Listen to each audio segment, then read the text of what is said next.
नमस्कार, आपण पाहता हिरकणी न्यूज। हिरकणी न्यूज प्रत्येक क्षण ताज्या घडामोडी आणि महत्त्वाच्या प्रत्येक बातमीसाठी नेहमी तत्पर। माजी आमदार निर्मला गावित यांना कारणे उडवले, अपघाताची भीषण घटना, रुग्णालयात उपचार सुरू।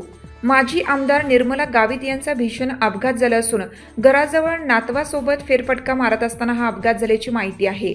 पाठीमागून येणाऱ्या चारचाकी कारने निर्मला गावित यांना उडवलं। या अपघातात माजी आमदार निर्मला गावित गंभीर जखमी झाले आहेत। इगतपुरी विधानसभा मतदारसंघातून त्यांनी 2014 साली आमदारकी मिळवली होती। ठाकरे गटाला जय महाराष्ट्र करत त्यांनी एकनाथ शिंदेंच्या नेतृत्वातील शिवसेनेत प्रवेश केला होता। नाशिकच्या एका खासगी रुग्णालयातील अतिदक्षता विभागात निर्मला गावित यांच्यावर उपचार सुरू आहेत। काल सोमवारी झालेल्या अपघातातील या घटनेचा थरारक व्हिडिओ समोर आल्यानंतर अनेकांच्या भुवया उंचावल्या आहेत। कारणे अगदी पाठीमागून त्यांना उडवल्याचं फोटो पाहायला मिळत आहे। आपल्या हिरकणी न्यूज चॅनलला लाईक करा, शेअर करा आणि सबस्क्राइब करायला विसरू नका आणि रहा अपडेट।